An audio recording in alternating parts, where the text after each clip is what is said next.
आज हम सुनेंगे आंवला नवमी की प्रमाणित कहानी। एक राजा था, उसका प्रण था वह रोज 1.25 मन आंवले का दान करके ही खाना खाता था। इससे उसका नाम आंवलिया राजा पड़ गया। एक दिन उसके बेटे बहू ने सोचा कि राजा इतने सारे आंवले रोजाना दान करते हैं, इस प्रकार तो एक दिन सारा खजाना खाली हो जाएगा। इसलिए बेटे ने राजा से कहा कि उसे इस तरह का दान करना बंद कर देना चाहिए। बेटे की बात सुनकर राजा को बहुत दुख हुआ और रानी और राजा महल छोड़कर बियावान जंगल में जाकर बैठ गए।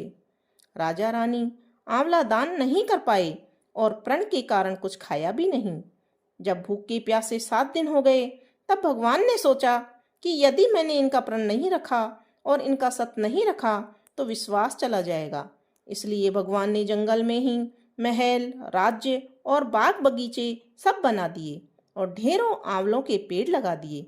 सुबह राजा रानी उठे तो देखा कि जंगल में उनके राज्य से भी दुगना राज्य बसा हुआ है। राजा रानी से कहने लगे, रानी देख, कहते हैं सत मत छोड़े सूरमा, सत छोड़या पत जाए, सत की छोड़ी लक्ष्मी फिर मिलेगी आए। आओ हम नहा धोकर आंवले को दान करें और भोजन करें। राजा रानी ने आंवला दान करके खाना खाया और खुशी खुशी जंगल में रहने लगे। उधर आंवला देवता का अपमान करने व माता पिता से बुरा व्यवहार करने के कारण बहू बेटे के बुरे दिन आ गए। राज्य दुश्मनों ने छीन लिया, दाने दाने को मोहताज हो गए और काम ढूंढते हुए अपने पिताजी के राज्य में आ पहुंचे। उनके हालात इतने बिगड़े हुए थे कि पिता ने उन्हें बिना पहचाने हुए काम पर रख लिया।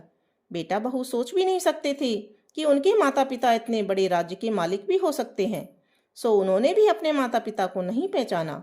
एक दिन बहू ने सास के बाल गूंथते समय उनकी पीठ पर एक मस्सा देखा। उसे यह सोचकर रोना आने लगा कि ऐसा ही मस्सा मेरी सास के भी था। हमने यह सोचकर उन्हें आंवला दान करने से रोका था कि हमारा धन नष्ट हो जाएगा। आज वे लोग न जाने कहाँ होंगे। यह सोचकर बहू को रोना आने लगा और आंसू टपक टपक कर सास की पीठ पर यानी कि रानी की पीठ पर गिरने लगे। रानी ने तुरंत पलट कर देखा कि पूछा कि तू क्यों रो रही है। उसने बताया, आपकी पीठ पर जैसा मस्सा मेरी सास की पीठ पर भी था। हमने उन्हें आंवला दान करने से मना कर दिया था, इसलिए वे घर छोड़कर कहीं चले गए हैं। तब रानी ने उन्हें पहचान लिया, सारा हाल पूछा और अपना हाल बताया। अपने बेटे बहू को समझाया कि दान करने से धन कभी भी कम नहीं होता है, बल्कि बढ़ता ही है। बेटे बहू भी सब सुख से राजा रानी के साथ में रहने लगे। हे भगवान, जैसे राजा और रानी का सत रखा, वैसे सबका सत रखना।